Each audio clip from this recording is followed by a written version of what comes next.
Darkest Dungeon tells you at the start that it's about making the best of a bad situation.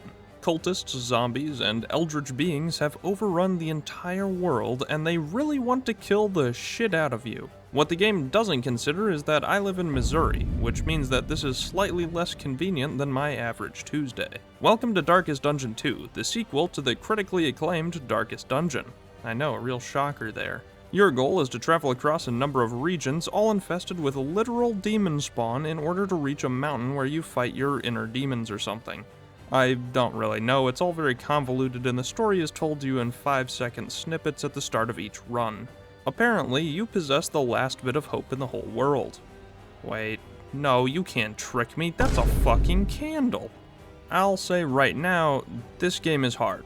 Really hard. It doesn't try to hide that fact. No matter how well you play, how careful you are, or how long you think every turn, sometimes there's just no winning. Sometimes you lose a coin flip and your run ends. Sometimes you're doomed from the start. It's unfair, incredibly so, and many people may not like it. But I do. Partially because I enjoy suffering, and partially because sometimes you do win that coin flip. And oh boy, it feels good. This game is a roguelite with a progressive story based on how many previous bosses you've cleared. When you start a run, you'll choose one of 5 acts, or confessions, that function as scaling difficulty modifiers. Each act has tougher enemies and events than the last, and a more difficult boss at the very end. Once you choose the act, you'll choose your starting roster. Not many are left alive in Darkest Dungeon 2, and those that aren't all on your side.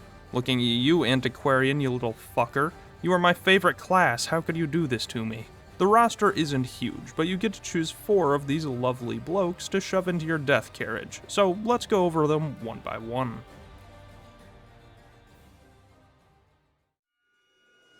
Highwayman. The DPS class. When you want something to die, you shoot it with a fucking highwayman. He doesn't do much else, his specialty is killing, and he's really fucking good at it. Awesome range damage, good melee damage, and the ability to steal buffs make him one of the most reliable and versatile classes. Man-at-Arms. The immovable object. He defends allies, taunts the enemy, and takes no damage. He can be spec'd into more of a support class with multiple debuffing skills and the ability to remove buffs from enemies or clap back whenever he gets hit. Grave Robber. The Sneaky Beaky.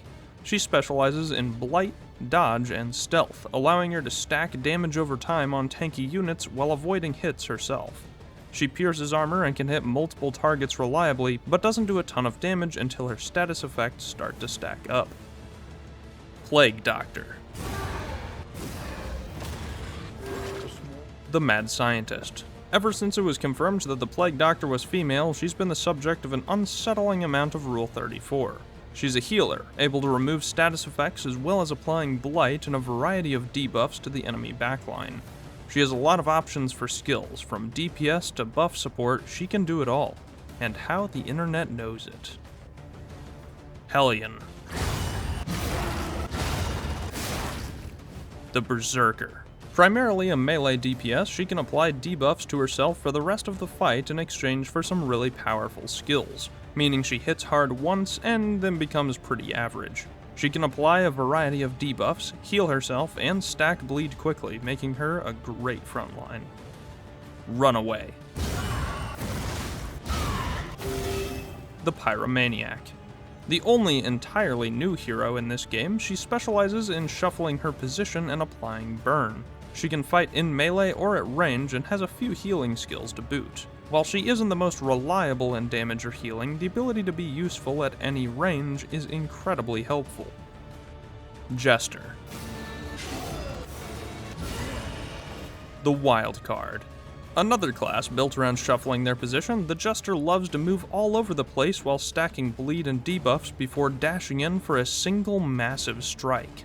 Jester also has a ton of options for their role, as they can apply buffs, shuffle your team, and even heal stress. They're my favorite class, but you need a very specific team to take advantage of them properly. Leper. The coin flip. Almost all of the leper's abilities apply the blind status to himself, which makes your next attack have a 50% chance to miss. This sounds terrible, but in exchange he has one of the highest damage outputs in the game, absolutely obliterating health bars when he actually connects. He can heal himself, remove stress, and gain some crazy buffs. Occultist. The quote-unquote healer. You know that friend that whenever you played Overwatch insisted that Mercy was a good DPS? That's the Occultist. The Occultist has a single massive healing skill that has a chance to heal for 0 and cause bleed. It's pretty good in a pinch, but what he really excels at is repositioning the enemy. He can push, pull, and debuff units all over, making him great for reaching those pesky backline units. Vestal. The Lesbian. You usually associate the Cleric class with healing, and while the Vestal does indeed have a pretty good heal, she has a much wider range of abilities than you might think. She excels in buffing your team, removing buffs from the enemy, and can even become a pretty reliable DPS if you build her correctly. Flagellant. The man, the myth, the legend. Flagellant takes every rule in this game and turns it on its head. Taking damage is bad. No. Okay, well, since self-heal is hard to come by or limited, being on death's door is bad. No. Okay, well, even if that's fine for you, it'll cause a huge amount of stress, and stress is always bad. No. Flagellant specializes in damaging himself in order to apply massive heals or huge debuffs on enemies, and is essentially treated like a sacrifice. He's fucking amazing. I love him. And finally, Bounty Hunter. The combo player. You can't select the Bounty Hunter at the start of the game like the rest of the cast. Instead, you need to hire him at an inn for a small fee. While he's incredibly powerful and can stack stuns on practically anything, he's not always worth it. Not only do you need to pay him, he only joins you for one region, and takes the place of one of your characters for that region. If you have a really specialized team where you need every hero, the Bounty Hunter can't always cover that role, so fuck him.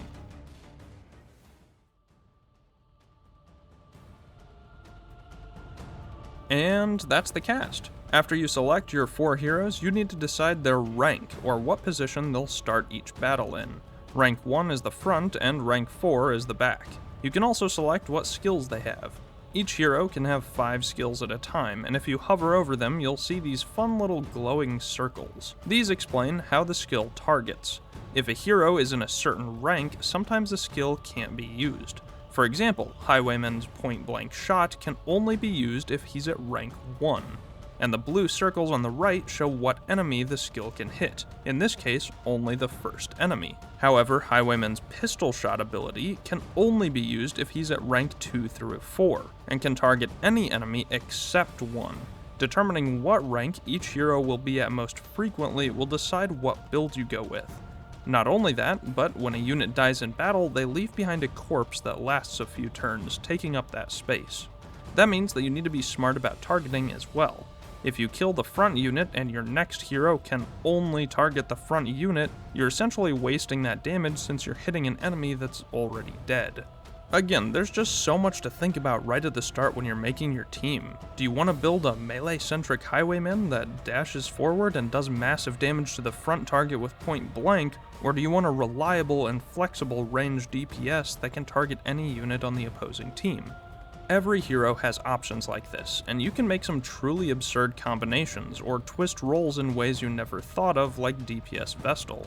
But there's even more customization before we begin. Not only can you determine your skills, you can also alter those skills and passives by choosing a hero's path. Each hero has a default path with no changes to their kit, as well as 3 alternate paths that influence their builds even further. Usually these come with some sort of trade-off in stats, forcing you into a very specific playstyle in exchange for being really good at that playstyle. We'll continue with our Highwayman example. You want to make that upfront point-blank build I was talking about earlier? Take the Rogue path. If the Rogue is in rank 1, he deals an additional 25% damage, but if he's in rank 3 or 4, he does significantly less instead.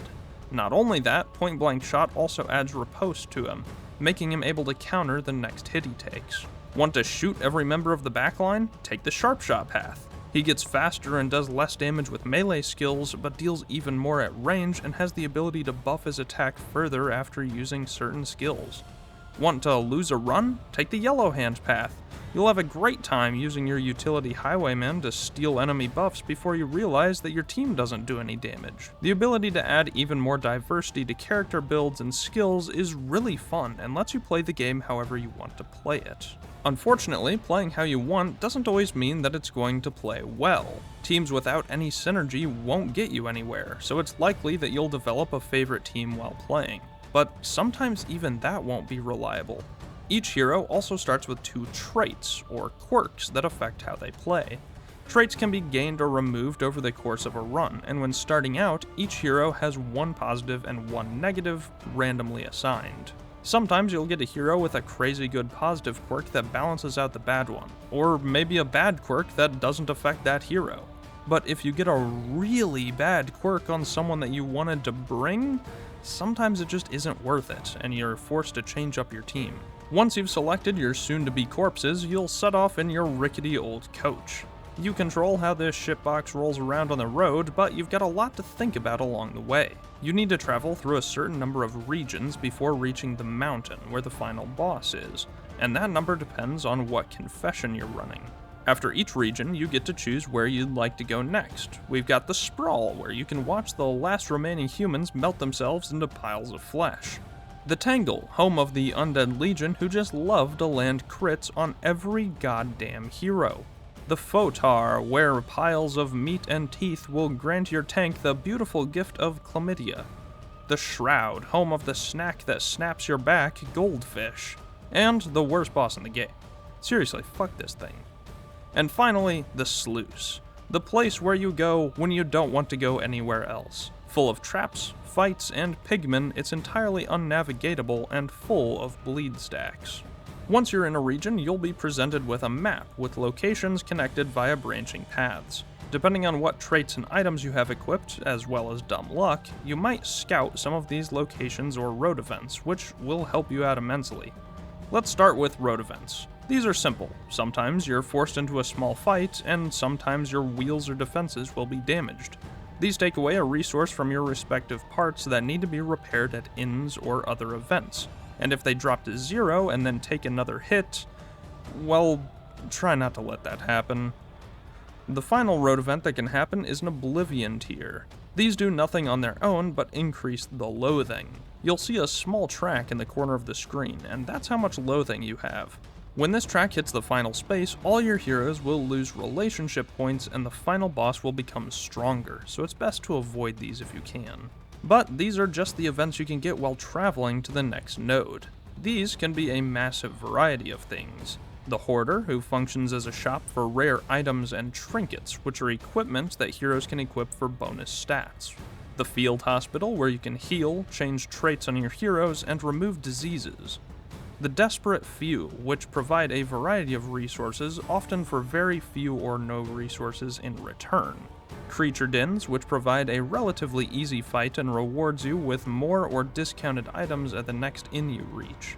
Oases, which heal stress or HP.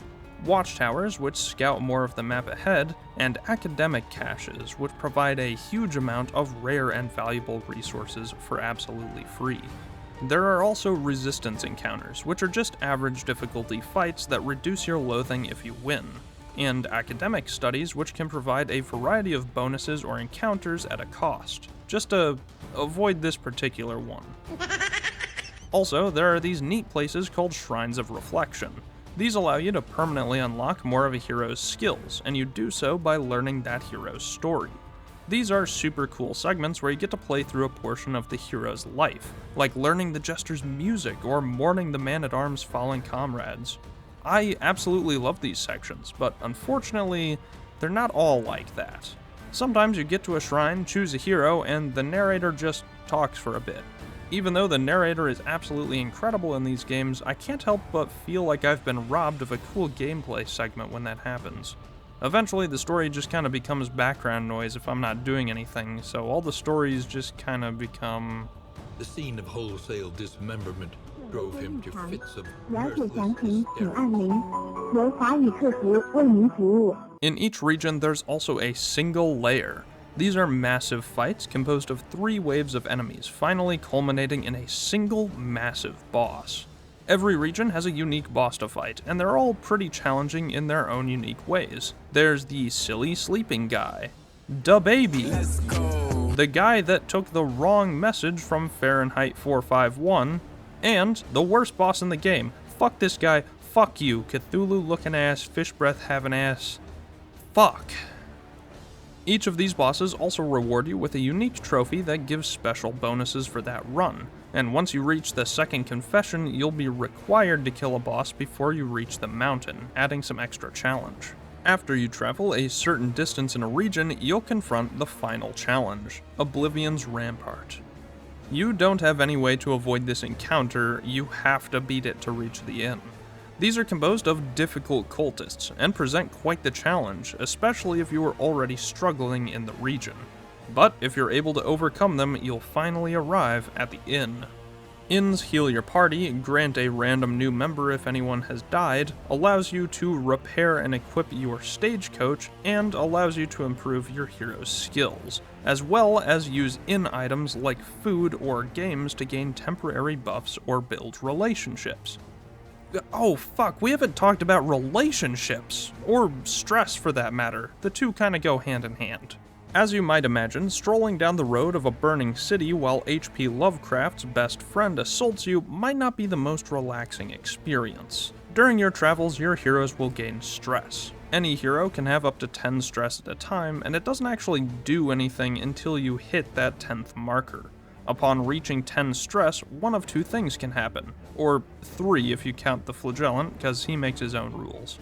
There's an 80% chance that your hero suffers a meltdown, but this can be affected by traits or trinkets, and you want to reduce that as much as possible. When a hero melts down, they drop to 10% HP if they were above that, they suffer a penalty to all relationships, there's a chance they develop a negative quirk, and worst of all, they lose a considerable amount of death blow resistance. Death blows are your final chance to overcome a challenge. When a hero hits 0 HP, they don't immediately die.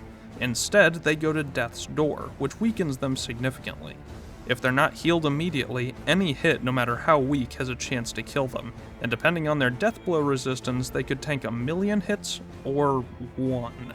This also applies to some enemies, and fuck, it feels so unfair when they tank 8 hits in a row and then kill one of your heroes. Holy shit, that's annoying. On the other hand, if you win the coin flip, your character could become resolute. In that case, they heal half their health, gain death blow resistance, gain bonus resistances, have a chance to gain a positive trait, and improve all of their relationships. There's nothing better than seeing that brilliant golden halo during the fight, and can frequently save a run that would have otherwise failed.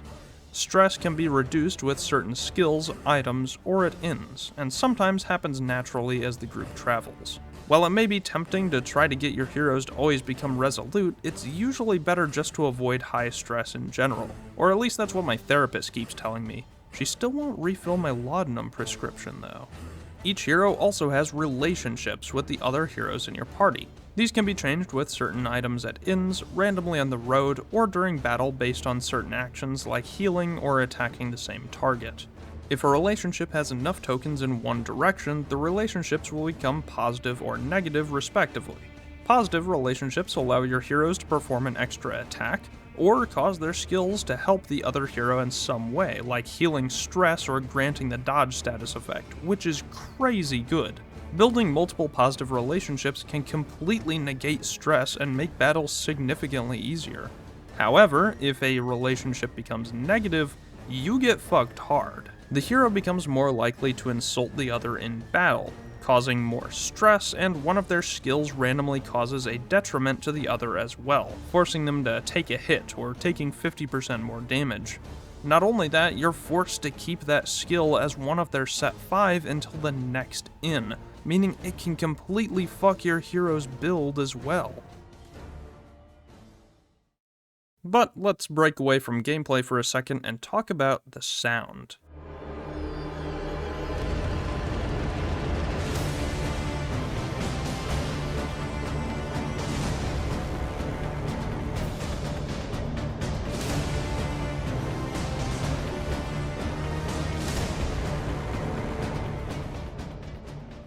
The last video I put out was actually about some of my favorite video game soundtracks, and Darkest Dungeon 2 was on that list. All of the tracks have a really aggressive feeling, making it truly seem like you're fighting for your life. It's dark, it's gritty, and it fucking rules. Even the end theme doesn't let you rest. While it's a lot less aggressive, it sounds more hopeless than anything. It's suspenseful and puts you on edge, just waiting for all hell to break loose in what comes next. And that boss music, oh, it's fantastic. It really feels like the culmination of your travel, the big final fight. Scary, suspenseful, and full of horrific low horns and droning strings in the background. All the notes sound just a tiny bit off, creating a discordant but very satisfying cacophony that assaults your heroes just as the boss does. Strikes sound weighty, and status effects like Blight sound like acid burning through flesh. It's all really well done. But the crown jewel of this game is the narrator. Incremental, but deadly all the same. Just like in the first game, your entire run is narrated, this time by a character named the Academic. Luckily, they kept the same voice actor because this guy is awesome. His name is Wayne June, and he has literally hundreds of lines that he'll spout as you adventure around. And now, the greatest test of all. From encouraging you when killing an enemy to warning you of danger ahead, or even announcing the entrance of a boss, this guy rules. His narration is incredible and adds so much to the tone of the game. I really feel like it would be lacking without him. Every time he speaks, it brings me pure joy, and he'll be talking a lot, so I hope you like him too. A breakthrough. Not only is the game fun to listen to, it's fun to look at. The original game was all in 2D, and while it looked pretty good, I don't think it holds a candle of hope to Darkest Dungeon 2. It keeps that hard, dark outline from the first game, as well as the solid colored textures that make everything look very flat. But when a hero takes an action, like getting hit or attacking an enemy, the camera angle slightly shifts, changing how the light shines on their model and revealing the incredibly detailed 3D instead, making fights super cinematic and suspenseful. While the idle animations of characters are smooth and heroes spring into action while a skill is selected, the actual strikes themselves show a freeze frame of the impact, which is such a cool artistic choice. I absolutely love it. I'm sure you've realized this by now, but there's a lot to manage in Darkest Dungeon 2, and like I said before, it's really punishing for the smallest mistakes. But if you're the type that loves roguelikes and wants a big challenge, you'll absolutely love this game. While it's incredibly different from the first Darkest Dungeon, it follows the same ideas that make that game interesting. I'm honestly glad they didn't just rehash this same exact gameplay loop, because now both of these games are fun in their own unique ways, while still feeling really familiar and connected to each other. If you liked Darkest Dungeon, you'll probably love Darkest Dungeon 2, and if you watch this video and love Darkest Dungeon 2, then you'll probably love Darkest Dungeon, and that rules. It's $40 on Steam, which is pretty hefty, so you may want to wait for a sale, but I honestly think that even then, it's worth the price. I'll be honest with you, I've played a lot of this game, and it's about time I finish with it, so I'll pass this on to you. Take this. It is hope, the very last of it. It is yours now. Wait, no, that's my fucking candle, give that back.